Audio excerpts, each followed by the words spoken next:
안녕하십니까. 반갑습니다. 자, 오늘부터는 이제 핵심 요약 과정을 진행을 합니다. 특히 이제 말씀드렸지만 핵심 요약 과정에서는 이제 어떻게 이제 덩치를 줄일 것인가 고민을 좀 합니다.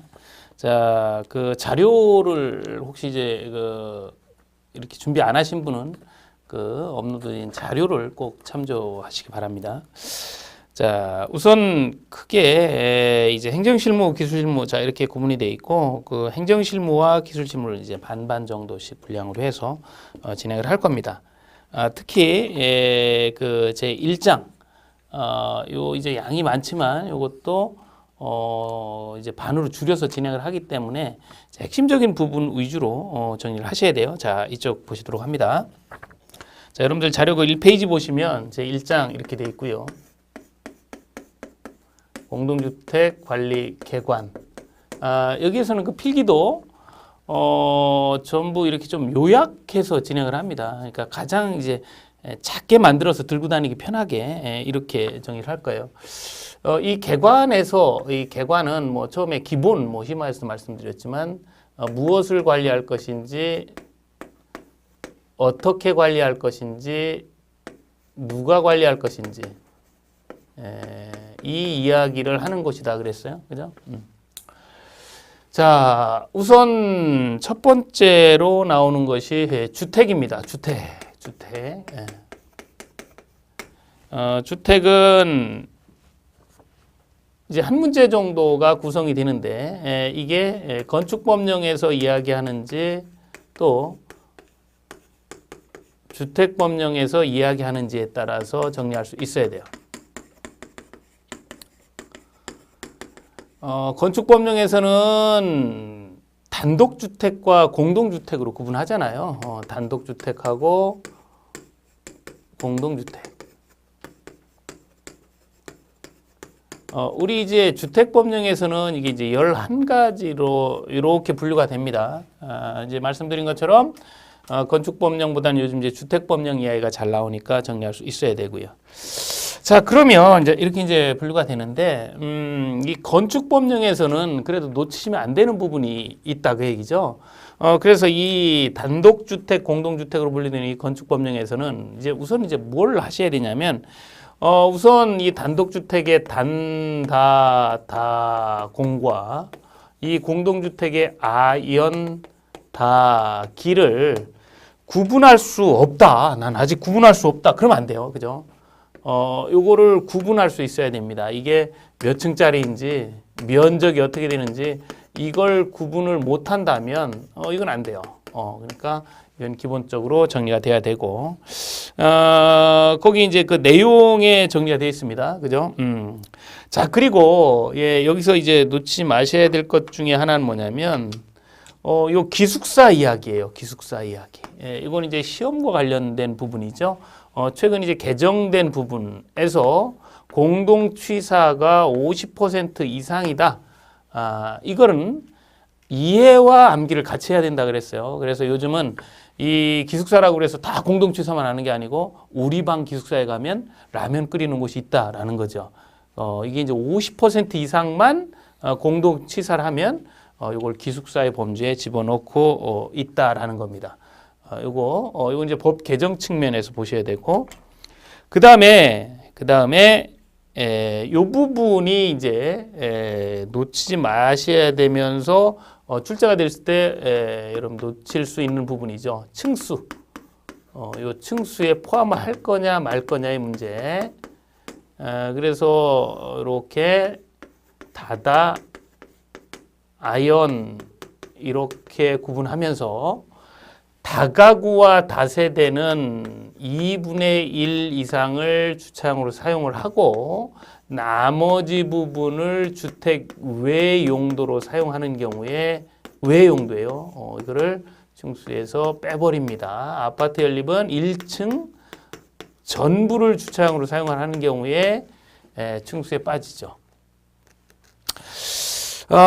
그래서 여기서 이제 여러분들께서 이제 문제 유형화할 때의 특징은 뭐냐면 2분의 1과 1층 전부 이렇게 이제 구분해서 다다, 아연 이렇게 구분하셔서 요걸 찾아오시면 되는데 이걸 액면대로 물어보면 이렇게 하면 되는데 이런 걸 주의하시라 그랬죠. 이 분류 방법은 단독주택과 공동주택으로 분류되지 않는다는 거죠. 단독주택과 공동주택으로 분류되지 않는다. 그러니까 단독주택은 이렇게 하고 공동주택은 이렇게 한다. 이렇게 하지 않는다라는 거예요. 이런 것들 주의하셔야 됩니다. 그죠? 이렇게 하지 않아요. 지금 여기 나와 있는 것처럼 얘는 다 가구니까 단독이 맞는데 얘는 다 세대니까 공동이잖아요. 그러니까 단독 공동으로 이 기준을 정하지 않았다라는 걸 꼭 기억을 해 주셔야 됩니다. 이렇게 보시면 이 건축법령과 관련해서는 뭐 아무리 어렵게 나온다 그래도 뭐 여기 뭐 330, 뭐 660 초과 이하 이런 걸 못해서 틀리진 않을 테니까 이러면 이제 하나는 이제 해결이 됐다 이렇게 보여집니다. 자, 그 다음에 이제 주택법령상에 이제 그 11가지를 분류를 하는데 요건 조금 이제 문제거리가 되고 이제 양도 많고, 그죠? 한두 개도 어려운데 11가지씩이나 되니까 이게 좀 만만치만은 않아요. 그래서 여기도 많이 이제 그러니까 그 양을 좀 줄여야 돼. 우선 이제 11가지가 뭐냐? 이거 좀 잡아야 되니까. 우선 이제 주택, 준주택, 그 다음에 공동주택, 그 다음에 세대 구분형 공동주택 이렇게 네 가지로 일단 구분을 하고요. 그 다음에 국민주택, 그 다음에 국민주택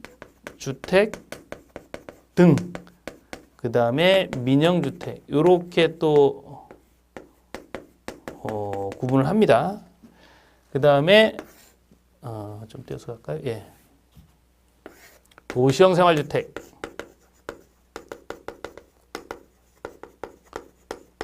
여기서는 이제 키워드를 찾아야 돼요. 핵심 강의에서는. 그래서 딱 이렇게 눈에서 딱 보면 이거다 이렇게 구분을 할 수 있어야 돼요. 도시형 생활주택, 에너지 절약형 친환경 주택, 그다음에 건강 친환경 주택. 이거 이제 쓰는 이유는 요거는 이제 주관식으로 나올 수 있기 때문에 용어기 때문에 그죠? 그다음에 장수명 주택이죠.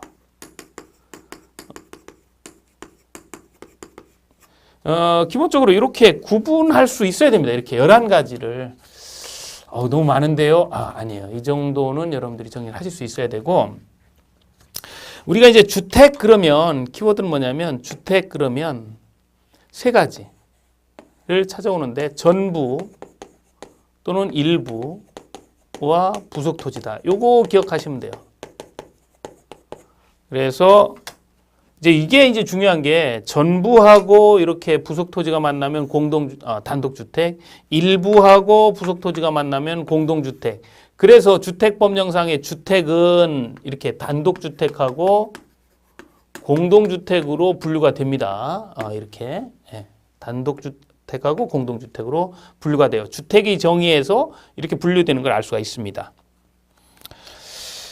준주택이라고 하는 거의 핵심 키워드는 뭐냐면 요 주택에 준하는 거죠. 사람은 사는데 주택에 준한다. 그 얘기는 뭐냐면 이런 형태를 가지고 있지 않다라는 겁니다. 그러니까 외형이 주택의 모양이 아니라는 거죠. 주택 외 건축물이라는 거 이렇게 하시면 되고, 그 종류는 뭐가 있냐라고 얘기할 때 다생기노가 있다 그랬죠.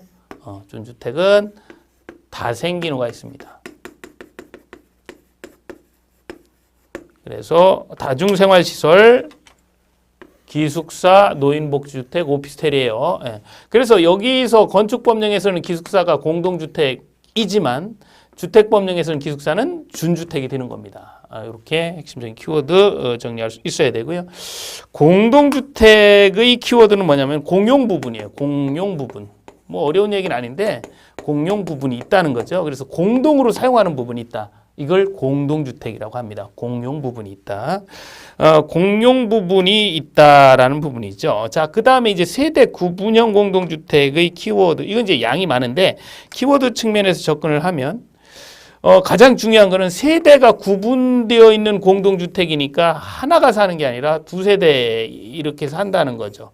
구분돼 있다 그 얘기입니다. 이렇게. 그래서 A도 살고 B도 사는 거죠. 이게 이제 세대 구분형 공동주택이 되는 거예요. 그래서 이게 지금 그렇지 않아도 쪼개서 살으니까 좁으면 안 되니까 최소한 하나가 14제곱미터 이상은 돼야 된다. 전용 면적이. 예. 그리고 너무 쪼개면 그 단지가 복잡해지니까 전체 면적이든 세대수 대비 전부 3분의 1 이하가 돼야 된다. 이건 이제 면적도 그렇고 세대수로도 그래요. 세대로도 다 3분의 1 이하가 돼야 됩니다. 그리고 결과적으로 우리 사업계획 승인 이렇게 빨간색으로 이렇게 사업계획 승인 받았으니까 이거를 우리 주택건설 기준 등에 관한 기준 적용할 때 하나의 세대라는 거죠. 하나 세대로 기준이다. 법적으로는 하나 세대다. 요걸 기억하시면 돼요. 이거 키워드입니다. 자, 이렇게 정리하셔야 되고 그 다음에 이제 국민주택은 이제 올해 이제 법이 바뀌어서 도시주택기금 이렇게 얘기하는데 도시주택기금이 들어간 거죠. 뭐 어려운 얘기는 아닙니다. 이렇게 도시주택기금이 들어갔다. 이 정도만 정리하시면 돼요. 예. 그 다음에 국민주택 등 요건 잘 정리하셔야 돼요. 왜냐하면 조금 이제 이걸 난이도 있게 물어보면 요게 이제 걸려들 확률이 있습니다. 그래서 요 국민주택 등의 경우는 좀 세부적으로 좀 들여다볼게요. 국민주택 등을 이제 분류를 하셔야 돼요. 이제 키워드로 정의하셔야 돼요. 그냥 내용만 가지고 보면 좀 복잡할 수 있으니까 요 국민주택 등을 좀 키워드로 분류를 해보겠습니다. 자, 국민주택 등은 국민주택이 우선 있죠. 국민주택 등이니까 당연히 국민주택 들어가겠죠. 국민주택. 그 다음에 이제 등 들어갈 텐데 첫 번째 등은 이렇게 첫 번째, 두 번째 이 4H 국가, 지방자치단체, 토지주택공사, 지방공사 이걸 4H라고 그래요. 여기서 건설하는 주택은 다 국민주택 등입니다. 그 다음에 임대주택 있잖아요. 임대주택 중에서 85제곱미터 이하 이거를 우리는 국민주택 등이라 그래요. 자, 국민주택 등 봤습니다. 이 국민주택 등을 구분해야 되는 이유가 있느냐? 있습니다. 뭐 때문에 그러냐면 주택이 있잖아요. 대한민국에 주택이 전부 다 있죠. 국민주택 등을 빼면 뭐가 되냐면 민영주택이 돼요. 나머지 그러니까 얘의 상대 개념이 민영주택이 되는 겁니다. 그러니까 요거의 반대가 뭐냐? 민영주택이다. 이렇게 보시면 돼요. 그러니까 주의하셔야 될 점은 민영주택은 국민주택의 상대 개념이 아니에요. 이런 개념이 아니고 국민주택 등의 상대 개념이다라는 걸 기억을 합니다. 그래서 요게 키워드입니다. 이거. 민영주택은 국민주택 등을 상대 개념, 제외한 주택이다. 요 제외한 주택이다. 뭐를? 국민주택 등을 제외한. 요게 이제 민영주택과, 그러니까 요걸 구분한 이유가, 국민주택 등을 구분한 이유가 민영주택을 정확히 알기 위해서, 국민주택 등을 정확히 알기 위해서 이렇게 정리를 한 겁니다. 자, 그래요. 그래서 지금 11가지 뭐 이렇게 되지만 이 키워드를 가지고 정리를 하니까 쉽게 이제 정리를 할 수 있고, 사실 시험 문제에서도요. 뭐 지문은 많이 나오지만 이 키워드를 알고 있는지를 가지고 물어봐요. 그러니까 이 부분을 가지고 빨리 이제 단권화하는 것이 이제 많이 필요하겠다라는 거죠. 자, 그다음에 이제 도시형 생활주택의 경우를 보실 텐데, 도시형 생활주택 이야기할 때 여기 키워드 중에 하나가 300미입니다. 300세대 미만, 300세대 미만 여기 키워드고요. 당연히 국민주택 규모에 해당을 하고요. 요 도시형 생활주택에서는 꼭 기억하셔야 될 게 건축 제한이죠. 요거 꼭 기억하셔야 돼요. 도시형 생활주택, 국민주택 규모고요. 규모라고 할 땐 전용 면적 85제곱미터 이하를 얘기를 하죠. 건축 제한, 그래서 뭐 이건 기본 강의나 심화 과정에서도 여기 왜 건축 제한을 하는지에 대해서는 이야기를 했습니다. 경쟁력을 갖추기 위해서. 그래서 안 되죠. 단원 안 돼요. 그러나 돈 얘기는 된다 그랬어요. 1원 외원은 된다. 그래서 이쪽은 안 되는 거고 이쪽은 되는 거다. 그래서 이 도시형 생활주택에서는 이 키워드가 뭐냐면 종류를 알아야 돼. 종류. 그래서 이 도시형 생활주택과 그 밖의 주택, 단지형 연립, 단지형 다세대와 원룸형 주택. 또 여기 있는 원룸형 주택과 그 밖의 주택 한 세대, 도시형 생활주택 2의 주택과 원룸형 주택. 제가 얘기할 때 원룸형 주택, 단지형 연립, 단지형 다세대 이런 이제 표현들을 하잖아요. 그 도시형 생활주택 세 가지를 정확히 아셔야 이걸로 연결이 됩니다.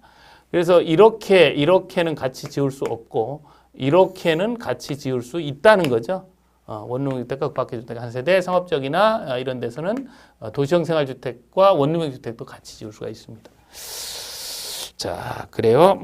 자, 이렇게 정리하시는데, 이게 조금 까다롭지만, 이게 머리 글자로 도구 단어는 안 되고, 이론도 연도 되고, 이렇게 해서 정리를 합니다. 예. 그 다음에, 에너지 전략형 친환경 주택 있는데요. 에너지 전략형 친환경 주택은 키워드가 사업계획 승인입니다. 그러니까, 우리가 사업계획 승인 일반적으로 30세대 이상 받잖아요. 그러면 다 에너지 전략형 친환경 주택으로 줘야 된다. 그리고 이 에너지 전략형 친환경 주택은 주택법 근거에 의해서 나온 이야기이기 때문에 주택법령상의 공동주택만 적용이 돼요. 그게 뭐냐? 기가 아니고 다가 여기에 적용이 되는 거죠. 그래요. 그래서 요 아파트 연립주택 다세대만 에너지 전략형 친환경 주택 법 적용이 되는 겁니다. 뭐 기밀형 뭐 이런 거 있잖아요. 그죠? 뽁뽁이 주택이라고 했던 거. 그래서 이렇게 그래서 요거만 적용이 된다. 기숙사는 적용이 안 됩니다. 자, 건강 친화형 주택 이건 좀 여기서 살면 건강해질 것 같다라는 얘기죠. 이건 이제 500세대가 키워드죠. 500세대 이상이면 건강 친화형 주택으로 줘야 된다라는 겁니다. 그 다음에 이제 장수명 주택 있는데 장수명 주택의 키워드는 뭐냐면 장수명 주택의 키워드는 등급이에요. 등급을 모르고는 이 장수명 주택이 진도가 안 나갑니다. 그래서 이제 이 등급 이야기할 때 오래 견딘다, 이거 구조 변경이 용이하다, 뭐 이런 게 이제 등급 기준 산정인데 그 등급할 때 등급을 알아야 되니까 4개 등급을 알아야 되죠. 4개 등급이 어떻게 되느냐라고 이야기할 때 최우수, 우수, 양호 일반이에요. 양호 일반. 그래서 이거는 뭐 이렇게 가로 넣기. 뭐 여기는 나오기 어렵겠지만 뭐 이 양호 일반도 거의 기준이 되니까 양호 뭐 이런 거 이제 나올 수 있어요.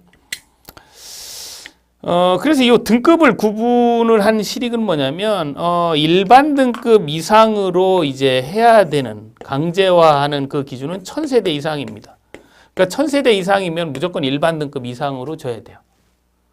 그리고 좀 더 잘해서 우수 등급 이상을 줬다 그러면 이제 건폐율이나 용적률, 높이 제한 이런 것들에 대한 완화가 따르죠. 완화는 100분의 110 범위 내에서 완화가 된다 이렇게 했어요. 그래서 요거는 이제 구분을 지을 수 있어야 되죠. 지금 이게 어떤 등급이냐에 따라서 이제 적용이 다른 거죠. 1000세대 이상은 무조건 일반 등급 이상. 이렇게 완화를 좀 받고 싶으면 우수 등급 이상으로 해야 된다라는 겁니다. 이게 일단 첫 번째 테마인 주택에 대한 이야기예요. 주택에 대한 이야기. 자, 두 번째는 관리 방법입니다. 관리 방법. 자, 관리 방법.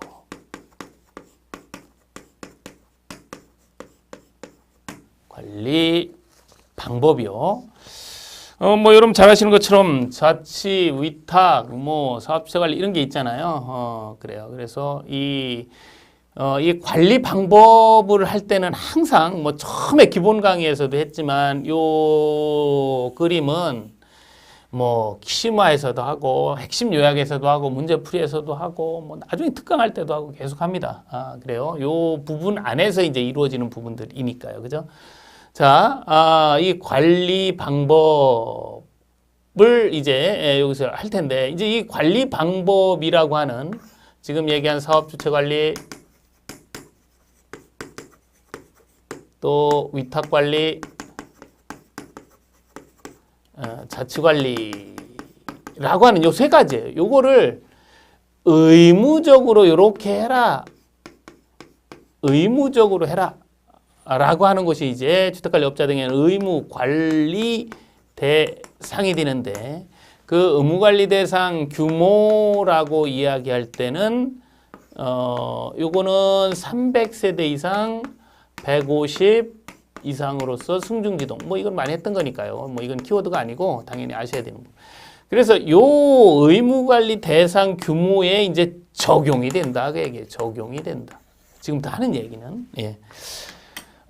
자, 보도록 하지요. 보도록 할 겁니다. 자, 그래서 요 규모에 해당하게 되면 용어의 규모에 해당하는 우리 이제 주택 단지를 이제 이렇게 사업계획 승인을 받았다. 그러면 요 주택 단지가 이제 키워드가 돼요. 시험에도 나왔죠. 주택 단지가 뭐냐라는 겁니다. 주택 단지. 예, 주택 단지. 주택 단지라고 하는 거는 주택만 있는 게 아니라 단지가 같이 있는 거죠. 그래서 이 공동주택과 부대 시설하고 복리시설이 같이 있는 상태. 이렇게 같이 있는 상태를 주택 단지라 그래요. 뭐 어렵지 않습니다. 그래서 이 주택 단지는 한 번에 지을 수도 있지만 공구로 나누어서 지을 수도 있어요. 그래서 이제 공구라는 개념도 이렇게 나옵니다. 공구. 그래서 이 공구는 최소 공구 단위는 이거 이제 300세대 이상입니다. 이 공구라고 하는 것은 두 가지를 기억을 하셔야 되는데 하나는 300세대 이상이라는 키워드하고 시작과 끝 그러니까 착공과 사용 검사를 별도로 할 수 있는 거죠. 이걸 별도로 할 수 있는. 그러니까 이 공구로 나눌 수 있는 거예요. 이제 키워드는 요겁니다. 착공 검사, 착공은 검사라고 안 하죠. 착공은 신고라고 하니까 구분해서 할게요. 착공 신고와 사용 검사를 별도로 할 수 있는 곳을 우리는 공구라 그래요. 자, 그러면 지금 이제 여기에서 이제 본격적으로 관리 방법을 하기 위해서 여기는 지금 의무관리 대상 단지의 주택 단지는 부대 복리시설로 이루어졌다는 용어와 이 주택 단지가 공구별로 만약에 한다면 이런 식으로 되어진 곳이다 그 얘기죠. 어쨌든 300세대 이상이니까 이 공구별로 나눠도 다 의무관리 대상이에요. 그래서 이제 이 적용이 됩니다. 그러니까 이 적용되는 데가 공구별로 입주한 데도 있을 수 있고 또 의무관리 대상인데 뭐 이런 이제 여러 가지 형태가 나올 수 있다 이제 그 얘기죠. 자, 이런 경우에 자, 우선 이제 관리 방법 결정되는 과정을 보면 이제 착공해서 이제 이거 사용 검사가 났다 그러면 이때 이제 입주를 하게 되죠. 그럼 이제 입주를 쭉 하면서 이렇게 중요한 하루 그래서 요 중요한 입주 예정자 과반수가 입주를 하게 됩니다. 그러면 사업 주체는 입주자에게 관리 방법을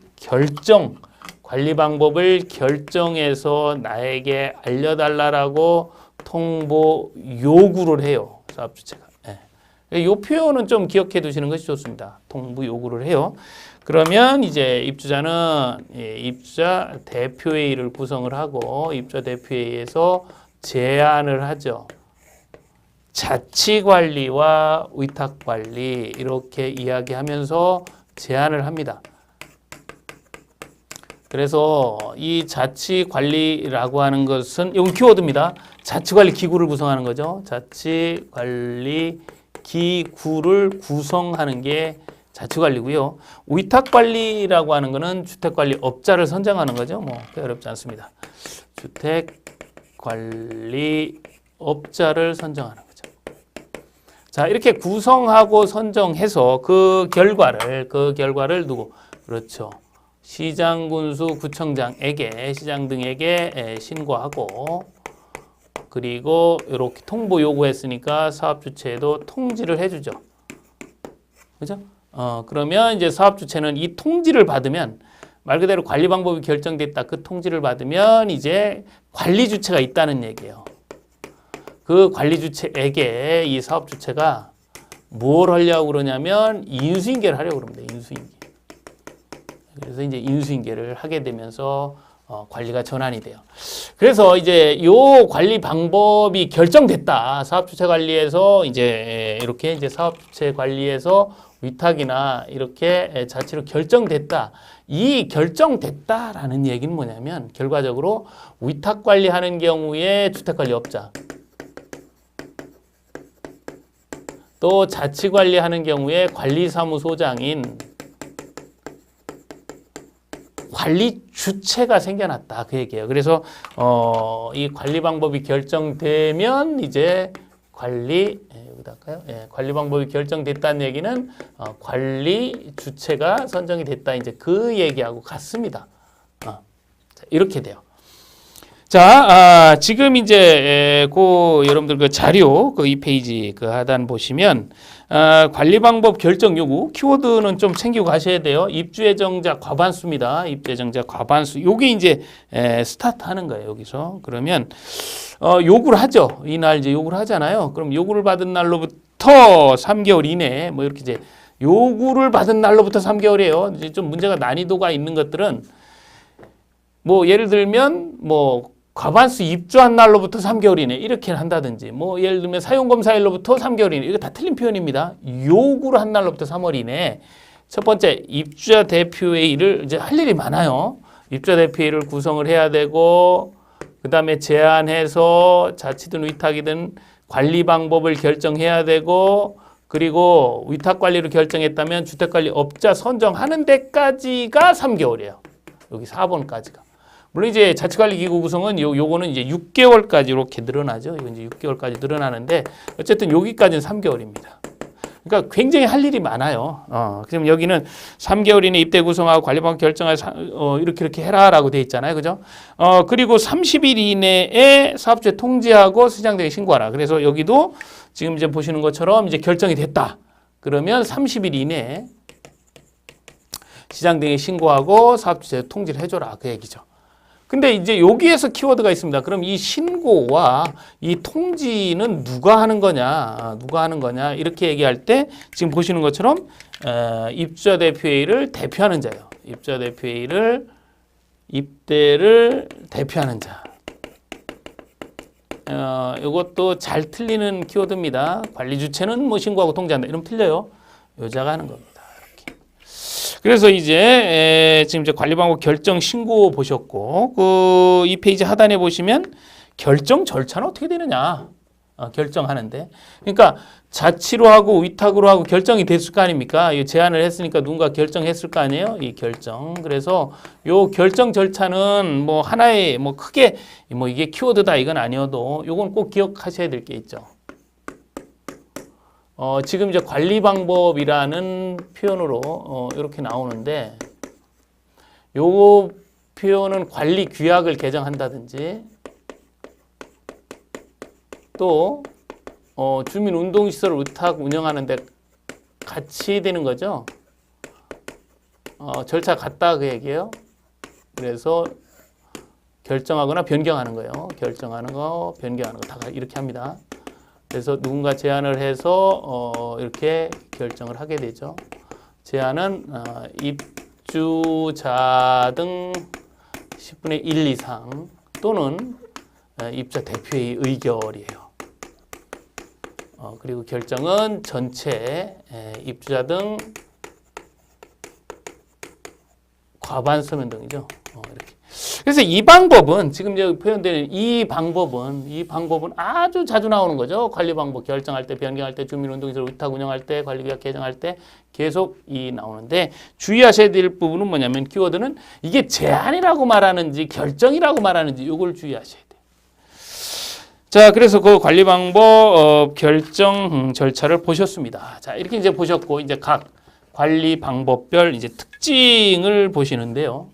사업 주체 관리에서 세 가지의 특징을 꼭 하셔야 되고 여기 내용이 좀 까다롭고 어려운 부분이라 그랬습니다.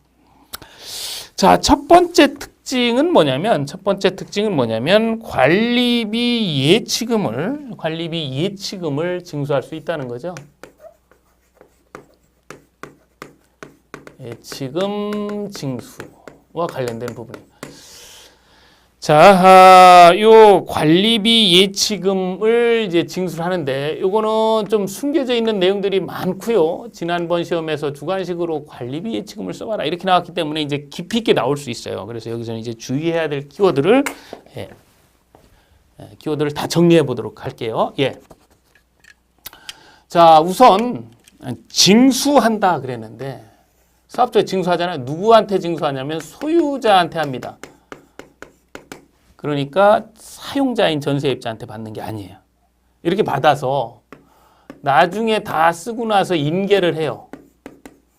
인계는 누구한테 하느냐? 입주자 대표회의한테 합니다. 입주자 대표회의한테 인계를 해요. 그러면 요 인계하는 시점이 어느 시점이냐? 이제 요거를 이제 정리를 하셔야 돼요. 요 인계 시기. 요 인계 시기는 요 그림상으로 보면 요 통지하는 때 이렇게 나와요. 통지하는 때.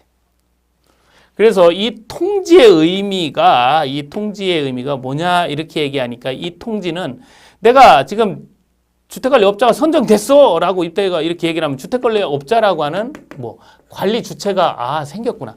자치관리기구가 구성됐어 라고 하면 관리사무소장이랑 관리주체가 생겼구나. 이런 의미거든요. 그러니까 바꿔 얘기하면 뭐냐면 통지를 받았다는 얘기는 관리주체가 있다라는 얘기예요. 관리주체가 있을 때 인계를 합니다. 요걸 기억을 하셔야 돼요. 왜 관리주체 있을 때 그게 이제 곧 통지하는 때인데 왜 관리주체 있을 때 통지를 하느냐? 관리주체한테 이 관리비 이해치금의 내역이라고 하는 이 서류를 인계하기 위해서 그렇습니다. 이걸 같이 기억을 하셔야 돼요. 그래서 거기 3페이지 이 사업주체 관리의 맨 마지막 관리 업무 인수인계 서류에 4번에 보시면 관리비 이해치금의 내역이 들어가죠. 그러니까 돈은 입대해 준다는 얘기예요. 좋습니다. 근데 그냥 아무 때나 주는 게 아니라 통지하는 때 주는데 왜 통지하는 때 주느냐? 이 통지가 어떤 의미라고요? 관리 주체가 있다. 관리 주체가 생겼다라고 알려주는 절차예요. 그러니까 그 관리 주체가 왜 필요하냐? 내역을 주기 위해서. 그래서 돈은 입대해 주고 서류는 관리주체 준다. 언제? 통지하는 때. 그 통지하는 때는 관리주체가 있는 때. 이렇게 해서 기억을 하셔야 돼요. 그래서 그 관리비 예치금의 징수와 인계와 관련된 부분 살펴보셨어요. 매우 중요한 사업주 관리 사항입니다. 자, 또 하나는 관리 규약 제한 문제죠. 아까 이제 이 관리 규약은 이 방법에 의해서 하는데 지금 이제 요 상태가 이 관리 규약이 최초의 경우라면 어떻게 되느냐 그 얘기예요. 최초 관리 규약의 경우는 좀 절차가 달라요. 왜냐하면 제한을 일반적으로 이렇게 하는데 최초의 입자 등 10분의 1도 안 들어왔고 입대에도 아직 구성도 안 됐기 때문에 최초의 관리 규약은 제한할 사람이 없어요. 그래서 제한을 누가 하느냐? 사업 주체가 한다 그 얘기죠. 사업 주체. 이렇게. 그죠? 그리고 이게 이제 결정은 이 일반적으로 이렇게 하는데 사업 주체가 제한했기 때문에 이렇게 등이 들어가니까 그러니까 전세입자가 상대자가 될 수가 없어요. 사업 주체는. 그래서 어쩔 수 없이 표현상 그냥 입주 예정자 과반 소면동이다 이렇게 표현합니다. 이런 표현으로 바꿔서 얘기하죠. 자, 그래요. 그래서 최초의 관리규약의 제한과 결정 내용까지 보셨습니다. 자, 그 다음에 이제 주택관리업자를 사업주체가 선정하기도 하는데 이 개념을 꼭 이해를 하셔야 돼요. 지금 관리비 지금의 징수 하나 보셨고 요 최초의 관리규약을 뭐 했어요? 사업주체가 제한했죠. 요 제한이 키워드 두 번째 보셨고 세 번째 주택관리업자를 선정하는 거예요. 이거는 일반적인 경우와 다르잖아요. 이렇게 주택관리업자를 선정해서 관리하는 걸 우리는 위탁관리라고 하고 이 위탁관리는 누가 하는 거냐면 입주자 대표회의가 선정하는 거예요. 자치관리기구 누가 구성하는 거냐? 입주자 대표회의가 이렇게 하는 겁니다. 근데 사업주체에서도 주택관리업자를 선정하는 경우가 있다. 그 얘기죠. 그래서 이 세 번째로 매우 중요한 부분이에요. 요거까지 정리가 된다면 뭐 크게 어렵지 않게 정리할 수가 있습니다. 세 번째, 주택관리업자 선정. 누가? 사업주체가. 업자 선정. 이거는 언제 하는 거냐면, 자, 주택관리업자는요, 이렇게 과반수 입주를 하게 되면 빨리 관리주체가 나오길 기다리고 있어요. 왜요? 인수인계 하려고. 근데 주택관리업자 선정된 건 언제 하느냐? 아까도 말씀드렸지만, 이 통지를 받아야 알잖아요. 근데 통지가 아무리 기다려도 통지가 안 와요. 통지가 안 와요. 그러면 천년만년 사업체가 계속 관리를 해야 되느냐? 그건 아니다. 직접 주택관리업자를 선정한다라는 거죠. 통지가 없으면. 근데 통지 없이 자치관리기구 구성할 수도 있으니까 이거 실수하면 안 되죠. 그래서 자치관리기구가 구성됐는지 확인해서 관리기구 구성이 없다. 그러면 직접 주택관리업자를 선정한다. 요 세 가지는 이 사업주체 관리의 핵심이고 매우 중요한 이야기입니다. 정리해보면 관리비의 지금 징수와 인계와 관련된 그 시기 요거 잘 정리하시고 두 번째, 최초의 관리 규약을 제한할 사람이 없어서 제한한다라는 부분. 그리고 일반적으로 주택관리업자의 선정은 입자 대표회에서 하는데 왜 사업주체가 선정하느냐? 이렇게 통지가 없거나 자치관리기구 구성이 없을 때는 인수인계를 해야 되는데 상대방이 없기 때문에 자기가 관리처를 선정하고 그자한테 인수인계를 한다. 이렇게 되는 겁니다. 자, 그래서 이 사업주체 관리 이 세 가지는 이해도 바탕을 해야 되고 내용도 알아야 되고 이제 복잡하기도 하고 잘 틀리기도 하고 하는 부분이에요. 그래서 사실은 어떻게 보면 저희 키워드다 이렇게 볼 수가 있습니다. 그래서 이제 인수인계 하는데요. 인수인계는 이제 사업주체가 이제 인수인계 하죠. 관련부 인수인계예요. 그럼 언제 하느냐? 1개월 이내 합니다. 언제부터 1개월이냐? 관리주체에 있는 걸 안 시점이야. 그럼 언제 하느냐? 통지받으면 알죠. 첫 번째 통지받으면 알죠. 또 자치관리기구 구성되면 알죠. 자치관리기구. 그 다음에 또 아는 경우 뭐예요? 자기가 직접 하는 경우가 있죠. 이렇게 직접 선정하는 경우. 그래서 여기 1, 2, 3 그 경우입니다. 그래서 서류를 어떤 거를 인수인계 하느냐라고 이야기할 때 인수인계 서류는 뭐 거기 나와 있는 것처럼 머리 글자로 그죠? 설장 안장 머리 글자입니다. 설장 안장 인수인계 서류 이야기하면 설장 안장. 두 번째 관사회 관리사무소 모임 뭐 이렇게 되는데 관리비 사용료 회계관계 서류예요. 그 다음에 장기손 충당금 적립 현황 장적. 네 번째 관내. 다섯 번째 관리규약 그박의 뭐 이렇게 되죠. 그래서 여기 이제 인수인계 서류다. 그래서 여기 인수인계에서의 키워드는 이 서류가 아니죠. 이건 뭐 조금만 하면 정리할 수 있는데 인수인계 요때로부터 1개월이라고 그러는데 요때를 암기하는 게 아니라 이해를 해야 돼요. 인수인계 통지하는 때 자치관리기구 구성될 때 직접 사업자 선정하는 때로부터 1개월이라고 하는데 요 의미는 뭐라고요? 관리주체가 있는 시점. 관리주체가 있는 시점, 직접 선정해서 관리주체가 있는 시점으로부터 1개월 이내 해라 그 얘기죠. 자, 이렇게 해서 사업주체 관리와 관련된 부분을 정리를 했는데요. 요게 이제 가장 핵심이에요. 관리 방법에서. 나머지 위탁관리하고 자치관리는 뭐 어려운 게 없습니다. 위탁관리에서는 주택관리업자 선정하는 문제인데요. 요건 두 가지만 기억하시면 돼요. 하나는 전자입찰로 해라. 무조건 전자입찰로 하는 거죠. 물론 이제 여러 가지 요건이 있는데 안 되면 그 이제 예외의 경우는 있습니다. 예. 그리고 전자입찰로 하고 이제 공개 경쟁으로 당연히 해야 되겠죠. 방법은 경쟁으로 해라. 이렇게 보시면 되고요. 그 다음에 이제 우리 시험과 관련해서는 이제 그 주택관리업자의 선정, 이제 전자입찰을 했는데 선정됐다가 다시 재선정하는 경우, 재선정. 또 입찰 아예 오지 말아라 하는 입찰 참가 제한. 요 부분을 정리하시면 되죠. 요거는 오히려 이해를 바탕으로 하는 게 아니고 단순 암기라서 뭐 어렵지가 않습니다. 쉽게 정리할 수 있어요.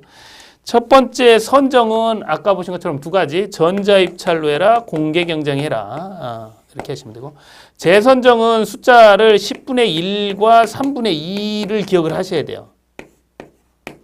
이제 이거 뭐냐면 재선정할 때 주민들한테 물어봐요. 10분의 1 이상이 괜찮다라고. 그러니까 이의제기 하지 않으면 입대의 구성은 3분의 2로 할 수 있다 그 얘기고 입찰 참가 제한은 과반수가 이거 입찰 오지 말라 그러면 참가 제한할 수 있다 그 얘기죠. 그래서 이제 그 부분인데요. 의외로 이런 부분들에 대해서는 뭐 여러분들이 잘 정리를 하고 있습니다. 계약을 만약 하게 되면 계약 기간을 얼마로 하느냐? 그건 장기수선 계획 수선 주기. 통상 이제 3년이죠. 그래서 그 기간을 고려를 합니다. 15일 이내 주택관리사 등 배치하고 자치관리는 30일 이내 배치를 하죠. 이런 내용도 뭐 단순 암기니까 정리할 수 있고 주택관리업자 1년 이내 교육을 받아야 된다. 뭐 어렵지 않습니다. 자, 그 다음에 이제 자치관리인데요. 자치관리. 자치관리의 경우는 이제 6개월 이내 한다는 게 이제 독특하죠. 그죠? 이제 요 부분만 정리하시면 되고, 자치관리기구의 관리주체 관리사무소장이 된 이유는 이 자치관리기구의 이 사람이 대표자이기 때문에 그래요. 관리의 대표자. 그래서 이걸 이제 관리사무소장이 되는 거죠. 이렇게 보시면 되고, 뭐, 아까 보신 것처럼 요때 하는 관리사무소장 재선임은 15일인데, 요때 하는 관리사무소장은 30일이다. 이건 이해할 수 있죠. 그죠? 요거는 주택관리업자가 인력풀이 많으니까 금방 할 수 있지만, 이건 입대 관리사무소장 과반수를 해야 되니까 뭐 면접도 뭐 하려면 시간 좀 걸리겠죠. 이렇게 해서 정리가 됩니다. 자, 그러면 사실 이 관리 방법을 결정하는 절차와 관련해서 키워드는 사업주체 관리예요. 그래서 사업주체 관리를 얼마만큼 잘 정리를 했느냐, 요게 핵심 키워드가 됩니다. 자, 이렇게 하고요. 이렇게 하고 이제 이 관리 방법과는 이건 이제 법에 의해서 의무적으로 해라라는 부분이잖아요. 근데 요 관리 방법과는 다른 그러니까 이 어떤 뭐 법적 요건에 해당한다든지 아니면 좀 임의적으로 한다든지 이런 경우에 의해서 관리가 되는 이러한 부분이 있는데 이 부분을 이제 비교하는 형태로 검토를 합니다. 그래서 이제 공동관리, 구분관리, 혼합주택단지 관리, 임대주택 관리, 자 여기 관련된 부분인데요. 사실 이 부분이 오히려 조금은 더 까다롭고 어려울 수가 조금은 있어요. 그래서 이 부분 이제 살펴보실 텐데, 자 우선 이제 첫 번째로 공동관리, 구분관리를 먼저 봅니다.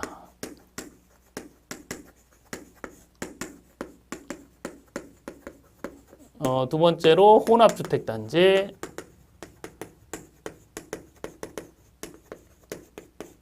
그 다음에 임대주택단지 관리.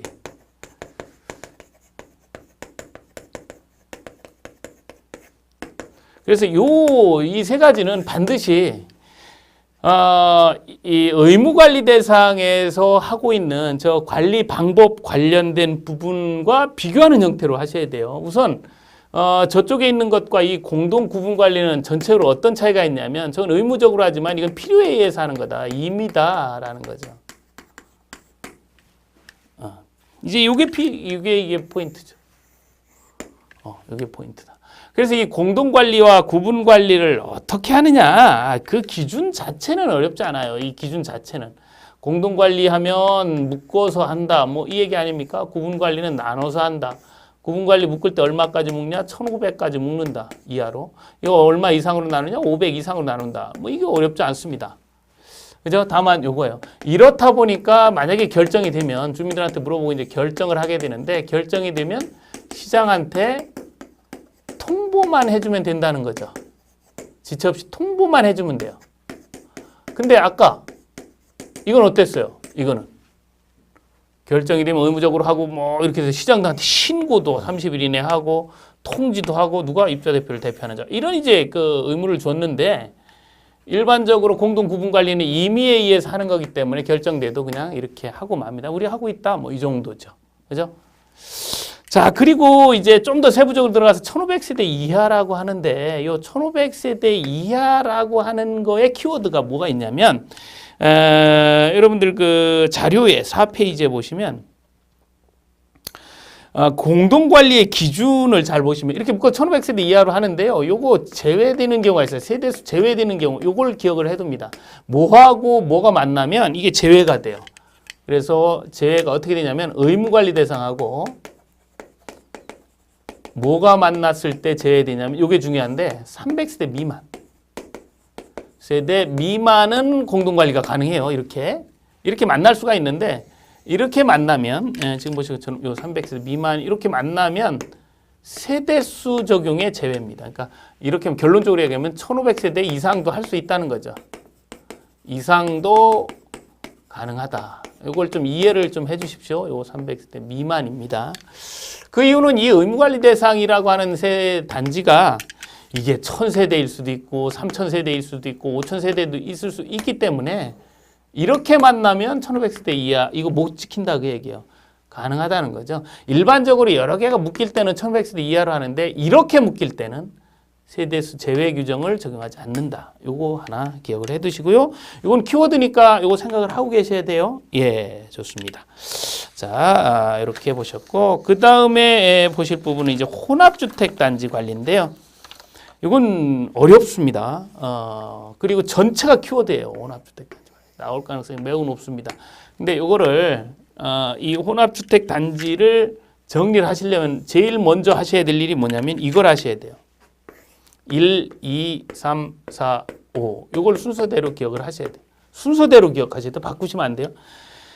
자, 이런 사항에 대해서 혼합주택 단지는 공동으로 결정한다는 거예요. 누구하고 누가 하느냐? 임대주택은 임대사업자. 분양주택은 입주자 대표회의가 이렇게 결정하죠. 이 임차인 대표회의는 임대사업자와 사전 협의 관계죠. 그러니까 입주대표 입장에서는 임대사업자를 직접 임차인 대표를 만나는 게 아니라 임대사업자를 만나는 거죠. 이렇게. 그래서 공동으로 결정을 하는 겁니다. 그래서 그 공동 결정 사항이 첫 번째가 관리 방법 결정이에요. 뭐 변경도 관계 없습니다. 예, 두 번째가 위탁한다 그럼 주택관리업자 선정하는. 이거 주택관리업자를 선정해야 되는데 네가 하겠다, 내가 하겠다 이러면 안 되잖아요. 공동으로 해야 되는데. 이런 것들은 이제 공동으로 하고 만약에 공동으로 안 되면 이제 면적 가지고 합니다. 그 다음에 이게 이제 이런 게 안 되면 이제 두 번째는 면적으로 해요. 면적. 그래서 면적을 누가 할 거냐라고 얘기할 때 이거는 이 임대주택이든 분양주택이든 2분의 1을 초과하는 데서요. 초과하는 데에서 결정을 합니다. 이 두 가지는. 근데 2분의 1을 초과하는 데서 하는데 보니까 아유 무슨 소리야 뭐 못해 이렇게 해서 이제 이게 이제 합의가 성립하지 않았다. 성립되지 않았다. 그러면 이제 분쟁이 되는 거예요. 그러면 공동주택 관리 분쟁 조정이에요. 공동주택 관리 분쟁 조정위원회로 가는 거죠. 여기로. 잘 정리하시되 어렵다 그랬어요. 자, 그 다음에 세 번째 사항은 뭐냐면 장충금이나 특수충 이야기예요. 이거 얼마로 할 거냐 이런 얘기죠.